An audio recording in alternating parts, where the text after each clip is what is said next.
जय हिंद मेरे प्यारे दोस्तों, स्वागत है आपका अपने YouTube चैनल ऑनलाइन सेंटर पर। तो दोस्तों, आज किस वीडियो में मैं आप सभी को अर्धवार्षिक परीक्षा 25-26 का जो आपका समान हिंदी का पेपर होने वाला है, क्लास 12 का सेम वही पेपर मैं लेकर आ चुका हूं।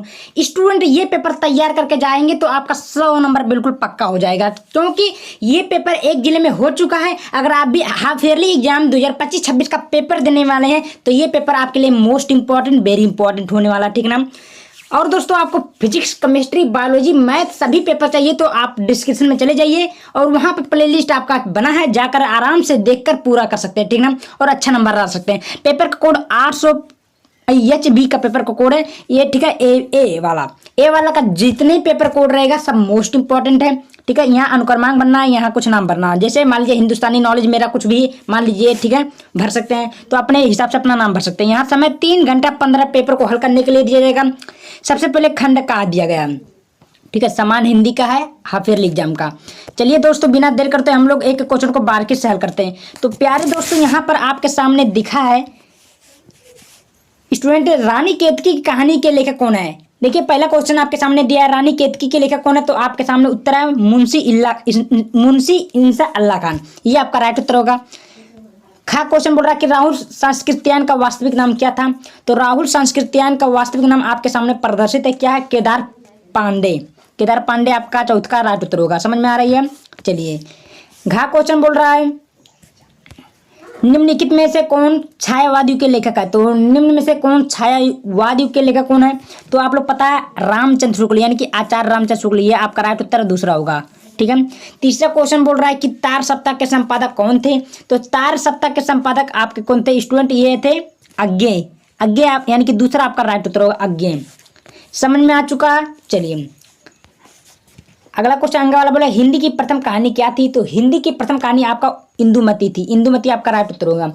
दूसरा क्वेश्चन देखिए, जायसी का पद्मावत किस भाषा में लिखा गया था। तो जायसी का पद्मावत किस भाषा में लिखा गया है। तो आप लोग पढ़े होंगे अवधी भाषा में। ये आपका राइट उत्तर अवधी होगा।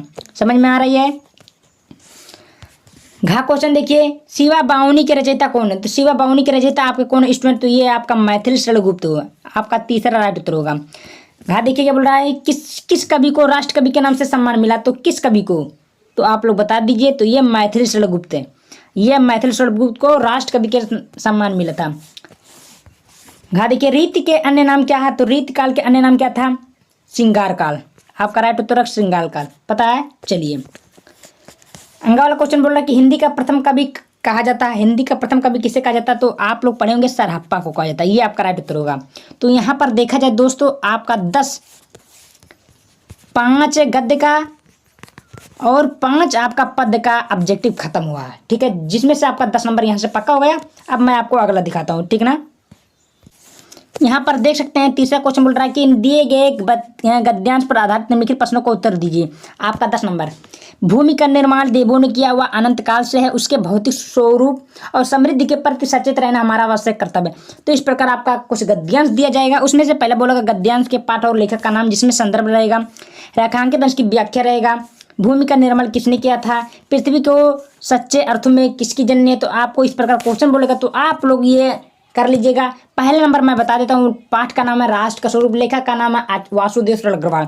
ऐसी प्रकार से आप कुछ कर सकते हैं। प्यारे स्टूडेंट, अथवा करके दिया, उसको नहीं आ जाए तो नीचे वाला भी कर सकते हैं, ठीक ना। चलिए, अगला क्वेश्चन आपके सामने बोल रहा है दिए गए पद्यांश पर आधारित निम्नलिखित प्रश्नों को उत्तर दीजिए। 10 नंबर का क्वेश्चन बोला भाई, बैठी खिन्ना एक दिवस में थी गई थी अकेली, आके आंसू दृग युगल में थे धरा की भिगोते। तो इस प्रकार क्वेश्चन बोला तो आपको कंफ्यूज होने की भी जरूरत नहीं है, आप लोग आराम से भी कर सकते हैं। पाठ यानी कि संदर्भ लिखना है, रेखांकित अंश की व्याख्या करना है। क्वेश्चन बोला है राधा किसके वियोग में अकेले बैठी है। तो जो क्वेश्चन बोला उसका उत्तर दीजिए साफ साफ। क्लियर। चलिए, नेक्स्ट क्वेश्चन बोल रहा है पद्यांश की रचनाकार के लेखक का नाम, यानी ये तो हो गया। हाँ, 5वां देखते हैं। 5वां में क्या बोल रहा है, निम्नलिखित में किसी एक लेखक का साहित्यिक परिचय देते उनकी प्रमुख रचनाओं का उल्लेख करें। तो जैसे मान लीजिए वासुदेव अग्रवाल का गया, हजारी प्रसाद द्विवेदी का गया, मोहन राकेश किसी का आ गया जीवन परिचय। तो मैं जीवन परिचय आसान तरीके से बता दिया हूँ, जाकर देखकर आराम से कर सकते हैं। आगे बोल रहा है निम्नलिखित में किसी एक कवि का साहित्यिक परिचय देते उनकी प्रमुख रचनाओं का उल्लेख करें। भाई अयोध्या सिंह उपाध्याय और योध, महादेवी वर्मा, सुमित्रानंदन पंत, किसी का आप लोग लिखकर आराम से नंबर पा सकते हैं। ठीक है, चलिए, तो वो गद्य का ये पद का आपका 10 नंबर यहाँ से पक्का हो गया। ध्रुव यात्रा अथवा पंचलाइट कहानी का सारांश 80 शब्दों में लिखना है। चाहे लाठी कहानी चाहे बहादुर कहानी का सारांश लिखना है, कोई एक ही लिखना। आलोक वृत्त खंड का कहानी का तृतीय वर्ग का चरित्र चित्रण कीजिए। ठीक है, इसमें का कहानी बोला तो आपको कन्फ्यूज होने की भी जरूरत नहीं है। ठीक है, समझ में आ चुका। यहाँ पर आपका खंड खा में निम्नलिखित गद्य अवतरण पर संदर्भ हिंदी में अनुवाद करें। स्टूडेंट संस्कृत में दिया रहेगा और आपको इसका इंग्लिश में करना, हिंदी में करना है। जैसे दिया गया यज्ञवल्क्यो मैत्री मुआच मैत्रीय उद्देश्य में अहम अस्मात् स्थानादस्मि। तो इस प्रकार बोला है। तो अब आपको करना क्या, मैं आपको बताता हूँ। देखिए, यहाँ पर आपका दिया है संस्कृत में, अब आपको हिंदी में इसका अनुवाद करना हो। जैसे लिखना है कि प्रस्तुत गद्य अवतरण हमारे पाठ्य पुस्तक हिंदी के यज्ञवल्क्य नामक पाठ से उद्धृत है। ठीक है, उसको मैं अनुवाद डालना, उसके बाद हिंदी इसका अनुवाद कर देना। क्लियर, आपका नंबर मिल जाएगा। देखिए, दिए गए श्लोकों में किसी एक श्लोक का संदर्भ सहित हिंदी का अनुवाद कीजिए। इस प्रकार वो बोला, ना में रोचते नाम भ्रम व उल्लुकस्य का लिखा है विसेचनम अक्रोधस्य मुखम पश्य कथम क्रुद्धो भविष्यति। तो प्यारे स्टूडेंट, इसमें का क्वेश्चन बोला तो आप लोग इसका भी अनुवाद का लिखा संदर्भ हिंदी में अनुवाद कर सकते हैं, आपका नंबर मिल जाएगा। समझ में आ चुकी। यहाँ पर नवा क्वेश्चन देखिए, निम्नलिखित मुहावरा और लोकोक्तियों में किसी एक का अर्थ लिखकर वाक्य प्रयोग करें। श्री गणेश करना, लोहा लेना, अपना उल्लू सीधा करना। इसमें का क्वेश्चन बोला तो आप लोग इसका मुहावरा लोकोक्तियाँ कर सकते हैं। अगला बोला है कि निम्नलिखित अपठित खंड गद्यांश अथवा पद्यांश को पढ़कर नीचे दिए गए गद्यांशों को उत्तर देना। प्यारे दोस्तों, ये गद्यांश दिया गया जिसमें से आपको उत्तर देना रहेगा। तो जैसे यहाँ पर बोला है अशोक वंश के राजा थे, अशोक चंद्रगुप्त मौर्य के राजा थे, ये आपका कार्य रहेगा। युद्ध के बाद अशोक बहुत दुखी थे। क्यों, कौन सी पानीपत की किलिंग, तो आप लोग ऐसे बनाकर लिख दीजिएगा। ठीक ना, तो ये आसान आप लोग आराम से भी कर सकते हैं। नीचे दिए गए कुछ, इसको भी हम लोग पढ़ लेते हैं। तो सेम प्रोसेस से वही है, यहाँ पर देख सकते हैं, ये आप लोग कर सकते हैं। देखिए, अगला ग्राफ बोला कि निम्नलिखित शब्द युग का सही अर्थ बनाकर लिखिए। तो अम्बुज अम्बुद, तो अम्बुज में एक होता है बादल और समुद्र, ये आपका पहला उत्तर आ होगा। यानी कि बादल, अम्बुज माने बादल और अम्बुज माने समुद्र, ये आपका पहला सही है। हरि हर, तो इसका मतलब होता है एक होता है हरि विष्णु और एक होता है हर शंकर। ठीक, ये आपका राइट उत्तर होगा। अगला देख सकते हैं क्या बोल रहा है हमारा।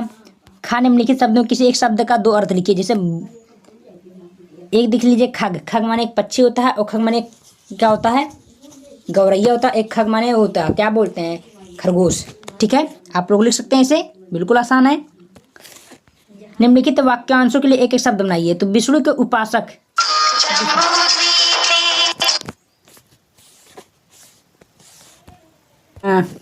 तो दोस्तों यहाँ पर देखा जाए, आगे देख सकते हैं क्या है। ठीक है, तो ये कुछ है नहीं, बस इतना मैं जितना बताया उतना ही तैयार करके जाएंगे, आपका पूरे के पूरे नंबर मिल सकते हैं। वीडियो को ज़्यादा शेयर